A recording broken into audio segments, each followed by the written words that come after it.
Hey everybody, Brian Von VA here, back at it again with another set of D&D stories. Today we're going to be talking about the reflavoring of a class or subclass that you've seen that you really like, such as playing a bard that doesn't just sing, dance, and chase bar wenches, or a barbarian who isn't quite as mindless as the next guy. Today we're all about what was your favorite reflavoring of a class or subclass that you've seen in a game.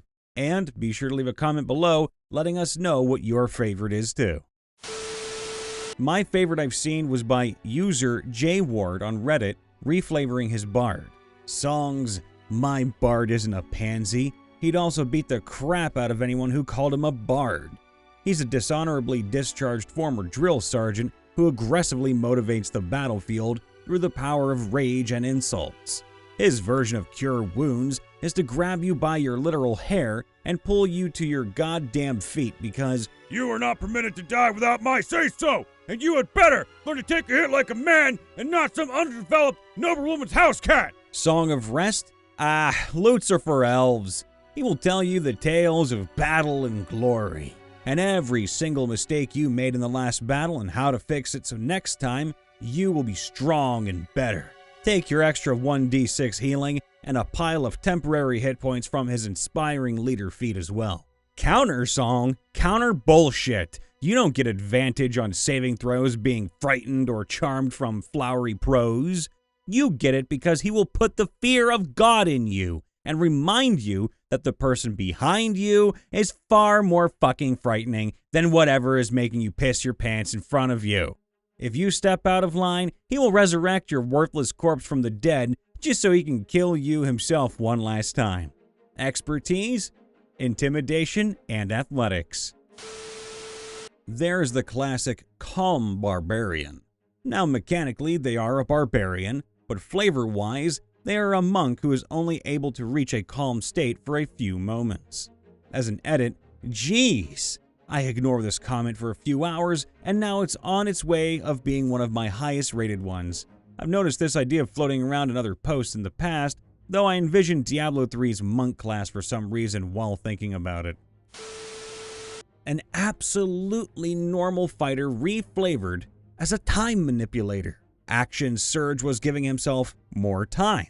Second Wind was reversing time on himself. It was all extremely clever. Reflavoring of the Drunken Monk to a Scroll Monk focused on calligraphy. Replace lucky wobbles with graceful strokes, and the subclass suddenly feels classy. Kenku Drunken Master Monk with the Drunken Swayings reflavored as the little hops and twitches that birds always do. Aw. I played a halfling Drunken Master Monk and I reflavored his fighting style as his racial luck, but cranked it all the way up. Very little formal training, of course, but the flurry of blows was just lucky flailing. His redirect attack was just sneezing and leaning forward at the right time, and his Step of the Wind was just stumbling out of harm's way. I've always, ever since I saw it on some other post somewhere, wanted to play a fiendlock priest. How, you may be wondering? The patron has partnered with an evangelical-style religion to be their official devil. The fiendlock is a priest of this religion, and he commits sinners to hell. I like a bunch of the barbarian reflavors. Dr. Jekyll, Mr. Hyde, Hulk, Battle Calm, etc. But my favorite is the warlock reflavored as an arcane archer. I'm not a big fan of the arcane archer subclass for the fighter. The arcane shots they get are extremely limited, both in selection and number of uses. I feel like warlocks with their eldritch blasts, invocation spells, etc. all make for a much more interesting and robust choice. Flavor EB and all their spells as magical arrows they fire from an ethereal bow. Their arrows can explode for AoE damage, envelop into a trap or net, maybe even split to hit multiple targets or one target multiple times, etc. All of which regens on a short rest, just like Arcane Archer, but with a greater selection and a bunch of extra bits and bobs. Just makes for such a great character. I know this probably clicked way earlier for everyone else, but I only recently realized that the Dr. Jekyll, Mr. Hyde, or Incredible Hulk trope is a barbarian. Every barbarian I've played or seen is played your standard, come and get that now. I love the idea of being a scrawny scientist who makes some potions during long rests, which they can drink to get some serious bulk. Battlesmith Artificer played as badass Dr. Frankenstein with a flesh golem. His armor was a thick leather apron, his weapon was an extra sharp scalpel, he cast most of his spells with little jars of bottled lightning, oh that's cool, and he called his defender Mac, stands for multiple amalgamated corpses or monstrous aberrant creation depending on who you asked. My character for Curse of Strahd was level 9. 4 in Necromancer, 5 in Bladesmith. The Bladesmith was reflavored as just part of her Necromancer background. The Steel Defender was cobbled together from dead wolves, human bandits, and bits of old armor. Her infusions all had a death theme. For example, her Bag of Holding is made from hag skin. Can't wait to get that campaign going again. Great Old One Warlock, whose patron isn't some ancient god, but a modern tech company experimenting with time travel. The Warlock's arcane focus is essentially a smartphone. Invocations are cybernetic augmentation. Spells are a mix of magic and technology. Patron contacts them from present-day or near-future Earth, appearing as some kind of faceless person in a business attire, requesting things like details on some historical event or magical artifacts, or making a small change that ripples through history, etc.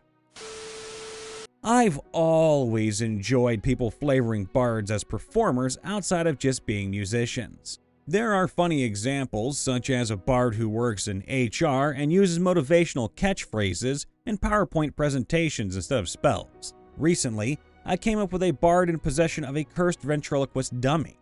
The idea being that whenever combat occurs, the mostly useless bard gives way to the doll who is actually the one casting spells and the like. Can even play it up and do a very different voice whenever the dummy is in charge. Played a bard who was an evangelical preacher. His instrument was his holy book of Tyr, god of justice and fairness.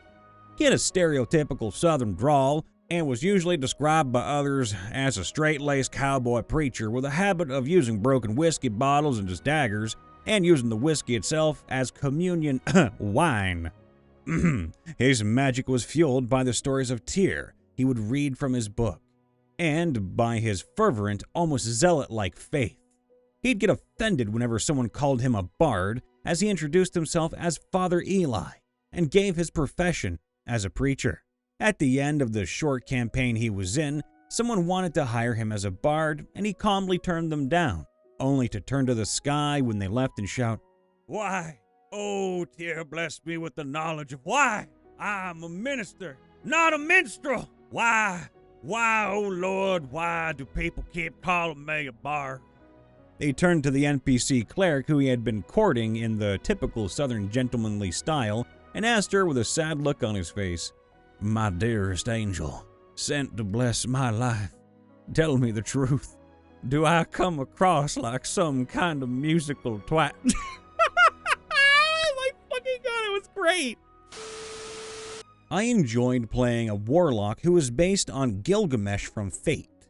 Basically, I reflavored all of my spells as opening up a portal to his family's hidden armory, and each spell was just a magic item that could temporarily manifest for a one-time use. My reasoning for spell slots was the ring he used to summon these items was made to bypass the armory's magical wards, and it could only do so a certain number of times in a day before the wards would just reset themselves. The more I leveled up, the stronger the ring became, and the higher the tier of items I could access from the armory. My favorite reflavoring I have ever done was in a Halloween one-shot where we all played stereotypical high school horror movie characters. I played a jock barbarian Path of the Ancestral Guardian, whose tribe was the frat he was a part of, and the spirits that appeared when he raged were past members of the frat. They would give enemies disadvantage by using them as a beer pong table. Probably my peak character creation moment, honestly, and I really hope that you watched The Animal House for a little bit of inspiration there. I used the Echo Knight Fighter for a Shadow of Mordor vibe. Rather than the Echo being my character from another unused timeline or whatever Matt wrote up, I had it be the soul-bound spirit of one of his ancestors who basically taught him everything on top of how to be honorable and a hero. I'm currently playing a dragonborn Twilight cleric in a game. The character started out as a fighter with no real powers. While exploring a dungeon, he stumbled across a spirit, where they merged and became one being. Think the symbiote relationship with Venom, although that wasn't part of the inspiration. They speak in a plural using we, us. The symbiote provides the cleric's powers, while the dragonborn provides the partial body. Spiritual weapon and spirit guardians is the shadow lashing out. The shadow provides the dark vision. All the aura abilities and spells he has are the shadow reaching out and supporting allies. It's been a ton of fun from a roleplay standpoint, and really interesting to play a cleric whose power comes from a source other than a deity. Might I ask if part of your inspiration came from the character Anders from Dragon Age Origins and Dragon Age 2? Because it kind of sounds like that, and if I got it right, please leave a comment down below telling me, because I'm really intrigued.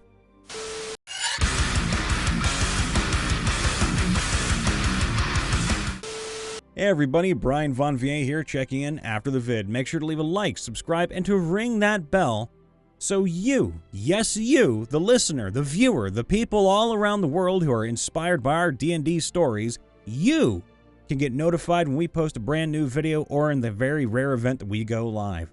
And be sure to leave a comment down below with your favorite reflavoring of a subclass or a class or anything that you've seen in a game. That said, if you want to come say hi to me, Brian Von Vier, come do so over on Twitch, or basically Twitter, Discord, anywhere. You can find me in the link in the description below with all my socials listed inside my website, brianvonvier.com.